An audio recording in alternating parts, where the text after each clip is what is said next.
This is the worst bond market in history. In history. Do you, do you realize that? We are literally in the worst bond market right now as we sit here today in histoire. That's French for history, for you non-bilingual speakers like me. I, have you done anything? Are you panicked? Are you sitting there? Has it affected you in the least? Has anything happened to your life that's different from the beginning of the year? I mean, I cannot stress how dastardly this bond market has been. And I'm going to prove it to you in just a second. I'm just sitting there thinking, I wish people would give themselves credit on occasion. They sit there and say, look out the window. You are in the worst bond market, my friends, in history. If you think this is going to go down more, I don't know what to tell you, man. I don't know what to tell you. Look, anything can happen. I'm just sitting there thinking, the people think this is gonna continue. This is crazy to me, man. We are in the worst bond market in history. What do you do when you're in the worst market in history? You buy the things that are down the worst in history. If you have cash, you buy some bonds, man. This is so blindingly obvious to me. It's crazy. So let me show you, my man Alan Roth had written this article. Ed Bequari of the University, Santa Clara University, there's a long research the history of bonds. Here's the BND, Total Bond Index from Vanguard. All right, it's down 14.5% so far this year. The worst prior was down 9% in March of 1980. Long-term Treasury bond is down 28%. The worst prior was in March of 1980. Long-term investment grade down 28%. The worst ever was in 22%, down in 1842. Extended duration down 37%. Worst ever 23%, down 1803. And then you get intermediates down 11.45, which is 2.5, a little bit more than 2 times what the worst had ever been in 1994. This is freaking nuts, dude. Values are for the first 9 months. Trailing 12 months return also exceeded the historic worst. So what this guy says, Alan, he says, for bonds, this is the equivalent of an 88% stock plunge during the Great Depression. It has never. I sit there and I'm in shock and awe at how bad it is, and yet, have you jumped out of a window?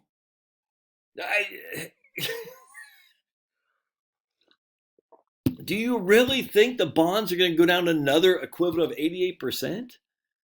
I wish people would give themselves some credit for hanging in there. This is crazy to me. I've done this a million times. Let's go back. So we're just going to look at the oldest bond fund that I can find. Is the Putnam Fund, and from 1979 and 1980, it was down right there. Not much. I almost hate to use this fund, frankly, but I'm just going to show you now. And I even hate to go down here too. But the next 4, it just destroyed returns because the interest rates are going down so low from 1982 and on. But I mean, 1994, 1995, 1999.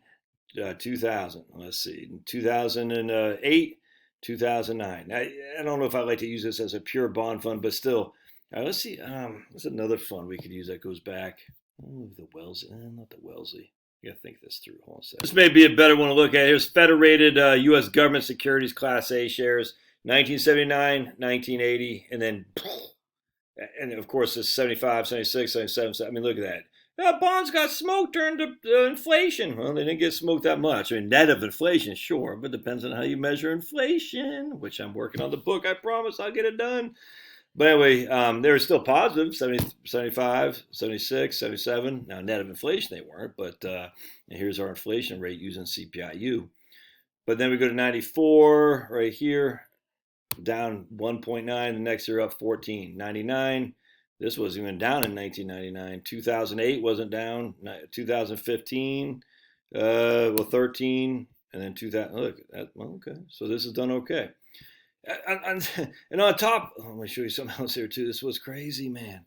On top of the worst year we've ever had, we're also off a year where the bonds were down last year too. Jeez.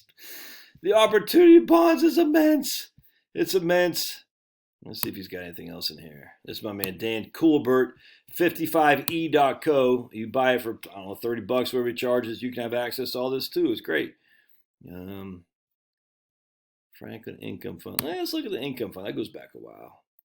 This is not going to be quite the same. Yeah. All right, let's go. Franklin Managed Income Fund. I don't think it goes back long enough. All right, I'm not. I don't think it's. Let's see, long-term corp. What does that do? I'm not even sure. Long-term corporates. Yeah, there you go. Yeah, here we go. Long-term corporates. 78, 79, 80, 81. Down to. Look, I just, man. 94. Down. 95. 99 down. 2000. 2013 down. 2015 down. 2018 down. 2021 down. And then we're following it up right now. We're getting smoked. I just I don't think people give themselves enough credit. If you're able to stand this and you have a bunch of bonds, be it a 60-40 portfolio, 40-60, man, pat yourself on the back. This is incredible.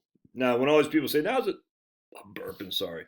Now's the time to buy more. I always say, well, what, dude? How much cash you got on the side? Because I don't have any cash on the side. Enough to pay taxes and have a couple months of emergency bills. That's it. I'm not parking that money into bonds. But, the only way you can buy low is when you have cash on the side. Or if you're dollar cost averaging, which is what I'm doing, you should do too. But you can't do that if you're retired. So it's okay. But just sit there and say, yeah, bonds are getting smoked. Actually, let's take a look real quick. 1 second. So here's Wellington. So far this year is down 20%, 21%. All right. And let's look at Wellesley, VWINX. Wellesley is down, 15, something like that? 15%. Man, Wellesley looks good. Let's go over here and we're going to look at all right, let's go here. We're going to compare. Go to Vanguard, Wellesley, and Vanguard, Wellington.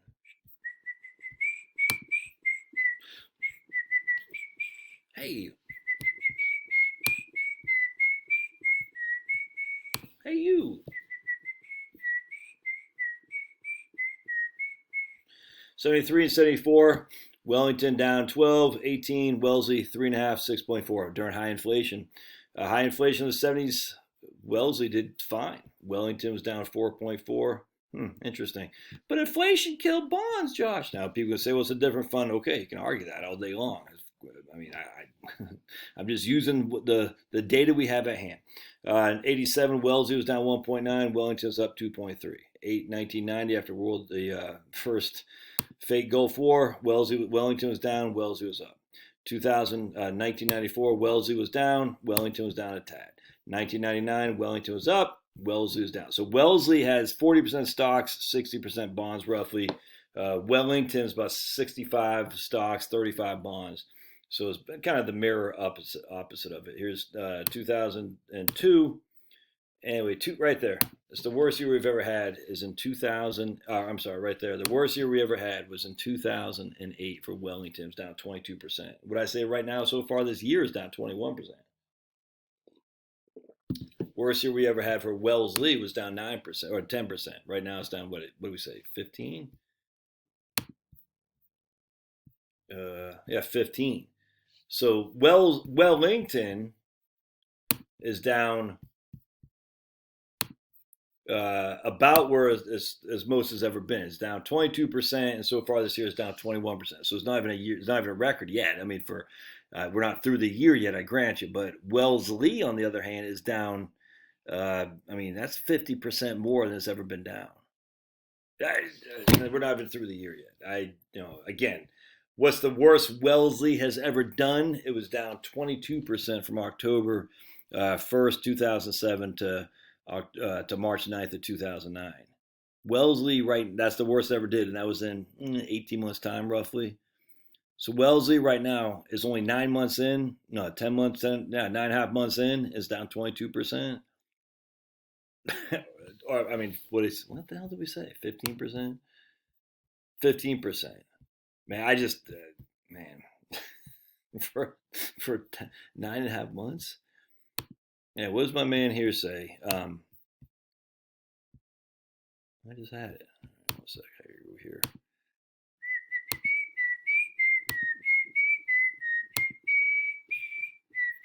Michael Leibowitz.